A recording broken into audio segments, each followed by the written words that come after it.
स्वागत है आपका एक और नई वीडियो में। आज की वीडियो में हम जानने वाले हैं software development models and their issues, जो कि आपकी यूनिवर्सिटी एग्ज़ाम के पर्सपेक्टिव से बहुत ज़रूरी ये कॉन्सेप्ट रहने वाला है। चलिए शुरू करते हैं बिना किसी टाइम वेस्ट के।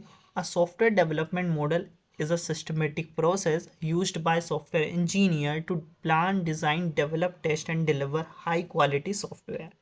It defines the sequence of steps and methods followed during the software development life cycle to ensure that the final product meet user requirement efficiently. इसका कहने का सिंपल सा यही मतलब है कि सॉफ्टवेयर डेवलपमेंट मॉडल्स क्या है, एक सिस्टमेटिक प्रोसेस है जो कि सॉफ्टवेयर इंजीनियर द्वारा यूज़ की जाती है। क्या करने के लिए? हाई क्वालिटी सॉफ्टवेयर को बनाने के लिए, जैसे उसको प्लान करना, डिज़ाइन करना, डेवलप करना। तो ये कम्प्लीटली एक प्रोसेस होती है। ये डिफाइन होती है sequence of steps and methods follow करते हैं हम। कब? जब हम सॉफ्टवेयर को डेवलप करते हैं तब, है ना।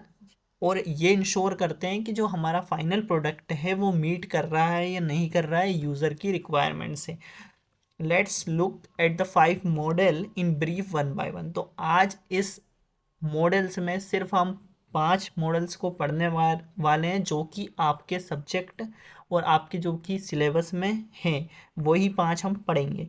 वाटरफॉल मॉडल हमारा पहला होता है, iteration model, V model, RAD model, spiral model. हम ये 5 पढ़ने वाले हैं और इनके इश्यूज हम देखेंगे क्या क्या इश्यूज हैं इनमें।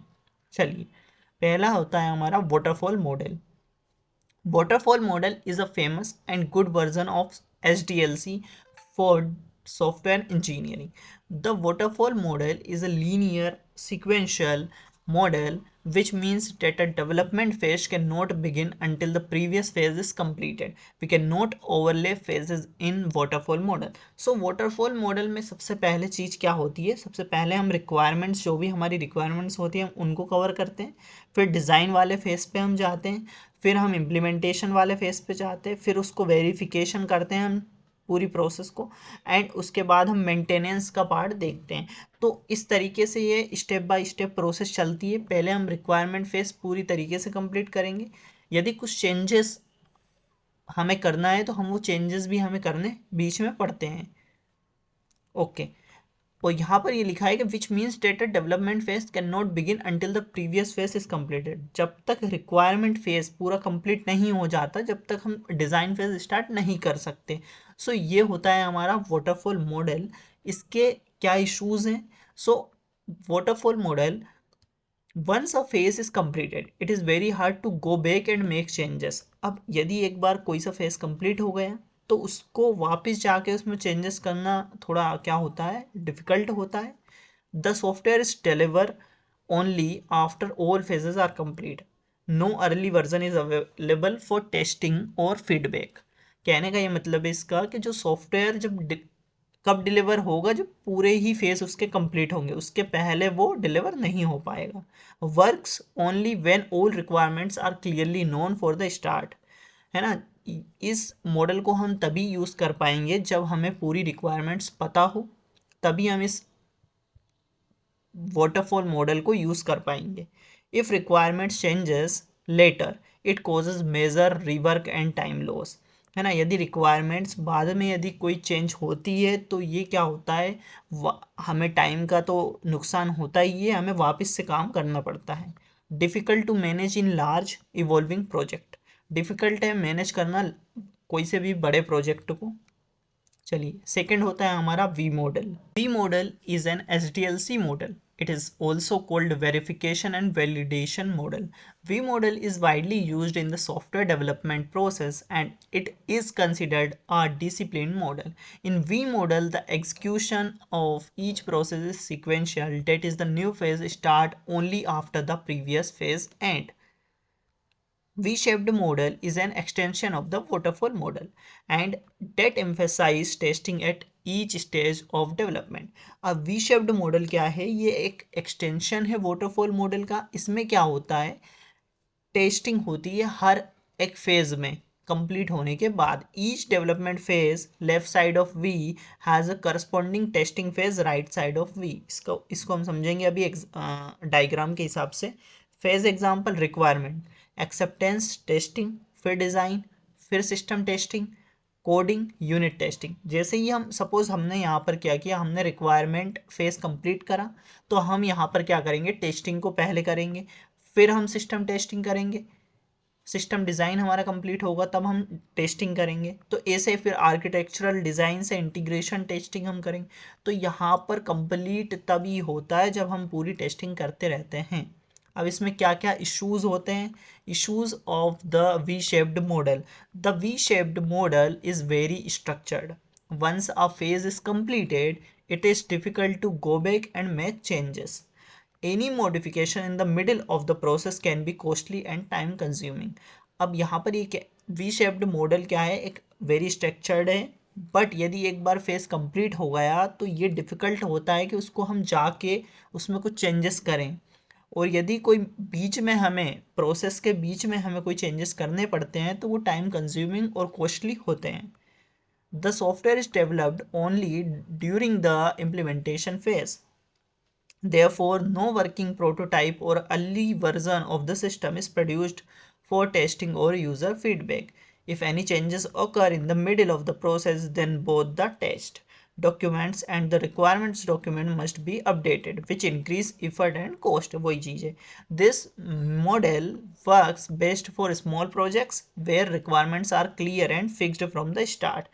तो इसका कहने का सिंपल सा यही मतलब है, ये मॉडल कब इशू देता है, जब यदि हमें चेंजेस करने हो बीच में, या फिर हमें एक बार रिक्वायरमेंट फेस कंप्लीट हो गया फिर हम जाके चेंज करते हैं तो कॉस्टली पड़ता है, टाइम कंज्यूम करता है।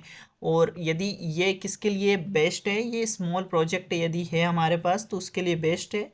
और इसकी रिक्वायरमेंट क्लियर होनी चाहिए कि हमें क्या चाहिए, and fixed from the start, पहले से ही हमें पता होना चाहिए। Test cases are design very early in the process. हमें टेस्ट केस भी पहले ही डिज़ाइन करना पड़ता है प्रोसेस के, बिफोर एक्चुअल कोडिंग स्टार्ट, है ना। जब एक्चुअल कोडिंग स्टार्ट होती है उसके पहले ही हमें सब डिज़ाइन करके रखना पड़ता है।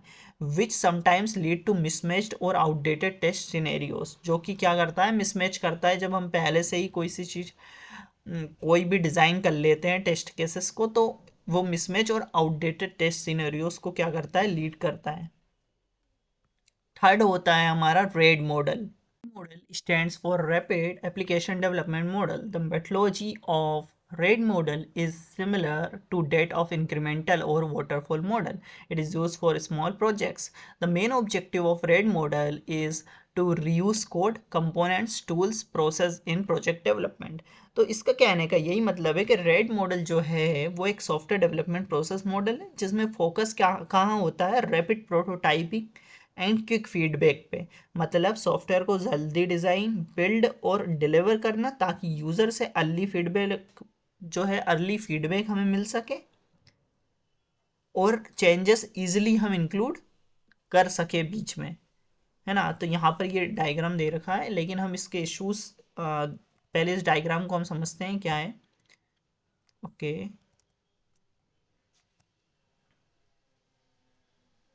अब यहाँ पर हमारे पास पहले बिजनेस मॉडलिंग फेज है। बिजनेस मॉडलिंग फेज में क्या होता है, यहाँ पे फर्स्ट मॉड्यूल में, कि यहाँ पर ऑर्गेनाइजेशन के जो भी बिजनेसेस होते हैं, फ्लो और डेटा को फ्लो को समझा जाता है इस बिजनेस मॉडलिंग फेज में। फिर हम जाते हैं डेटा मॉडलिंग में। डेटा मॉडलिंग में क्या होता है, बिजनेस इंफॉर्मेशन को लॉजिकल डेटा स्ट्रक्चर में कन्वर्ट किया जाता है। थर्ड होता है हमारा प्रोसेस मॉडलिंग, जिसमें डेटा मॉडल्स का यूज़ करके प्रोसेस डिज़ाइन किए जाते हैं जो सिस्टम परफॉर्म करेगा। और फिर हमारा एप्लीकेशन जनरेशन, जैसे टूल्स और फ्रेमवर्क्स हो गए, उनका यूज़ करके हम प्रोटोटाइप बनाते हैं वहाँ पर। और फिर टेस्टिंग एंड टर्नओवर में क्या होता है, प्रोटोटाइप के पार्ट जो भी होते हैं उन पार्ट के बेसिस पर उनका टेस्ट किया जाता है। ठीक है, तो ये होती है हमारी क्या, रेड मॉडल। ऐसे ये वर्क करता है इन 5 फेजेस में। आगे बढ़ते हैं, रेड मॉडल में क्या क्या इशूज होते हैं। So this model depend on the strong team and individual performance for clearly identify the exact requirement of the business, है ना। तो इसके ये मॉडल है ना एक स्ट्रॉन्ग टीम पर डिपेंड होता है, क्योंकि जो भी एग्जैक्ट रिक्वायरमेंट होती है बिजनेस की उसको मीट करना होता है। It only work on systems that can be modularized, can be built using these methodologies. This approach demand highly skilled developers and designers team which may not be possible for every organization, है ना। यहाँ पर क्या होता है, highly skilled developers की और designers की जरूरत पड़ती है। This method is not applicable for the developer to use in a small budget project as a cost of modeling and automated code generation is very high. So इसका कहने का क्या मतलब है, जो कॉस्ट होती है ऑटोमेटेड कोड जनरेशन की वो बहुत हाई होती है। चलिए, फोर्थ होता है हमारा iterative model. In iterative model we start developing the software with some requirements and when it is developed it is reviewed. If there are requirements for changes in it, then we develop a new version of the software based on those requirements. This process repeats itself many times until we get our final product. तो ये तो simple से ही लिखा हुआ है। यहाँ पर क्या होता है, पहला हमारा रिक्वायरमेंट फेज होता है, फिर हम एनालिसिस करते हैं, फिर डिज़ाइन करते हैं, फिर टेस्टिंग करते हैं एंड फिर इम्प्लीमेंटेशन करते हैं। आफ्टर ये आइट्रेशन इम्प्लीमेंटेशन के तक होने के बाद हम उसको रिव्यू करते हैं। देन यदि हमें कुछ चेंजेस यदि करने हों या फिर हमें कोई नए वर्जन को सॉफ्टवेयर बेस्ड अपडेट करना हो तो हम उसको फिर से हम डिज़ाइन फेज में जाते हैं, फिर टेस्टिंग करते हैं, फिर इम्प्लीमेंटेशन करते हैं एंड फिर रिव्यू करते हैं। यदि फिर भी कोई प्रॉब्लम है तो फिर अगेन हम यही सेम प्रोसेस करते रहते हैं जब तक हमारा फाइनल प्रोडक्ट नहीं रिलीज हो जाता। चलिए, iterative model. So iterative model, okay, iterative models में क्या इश्यूज हैं। सो मोर रिसोर्सेज में be required and more management attention is required. क्या चाहिए इसमें, ज़्यादा से ज़्यादा रिसोर्सेज की और हमें मैनेजमेंट की ज़रूरत इसमें पड़ती है। Also cost of changes is lesser but it is not very suitable for changing requirements. It is not suitable for smaller project and highly skilled resources are required for skill analysis. अब ये क्या है, smaller project के लिए suitable नहीं है। Iterative model जो है बिग प्रोजेक्ट के लिए ये हम यूज़ करते हैं। Project progress is highly dependent upon the risk analysis phase. Defining increment may require definition of the complete system.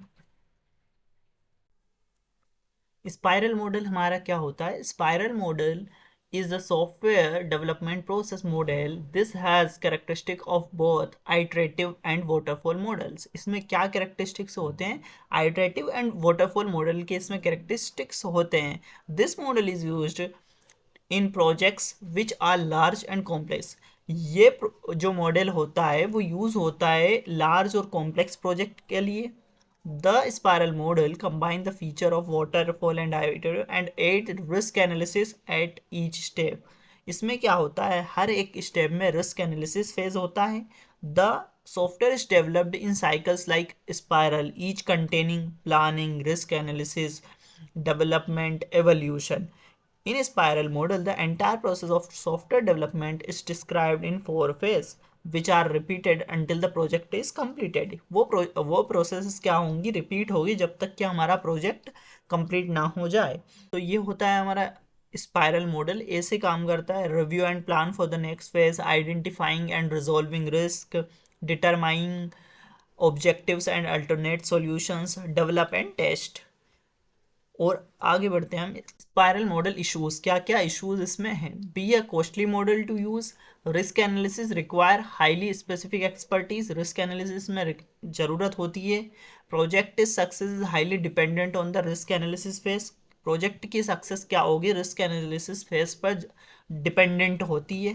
Does not work well for smaller projects. ये होते हैं हमारे 5 models, software development models and उनके issues आज हमने समझे। अब next video में हम समझेंगे software evolution, evolution of software क्या होता है, या नेक्स्ट वीडियो में हम समझ रहे होंगे। थैंक यू, आशा करता हूँ कि वीडियो आपको समझ आया होगा। मिलते हैं नेक्स्ट वीडियो में। Thank you.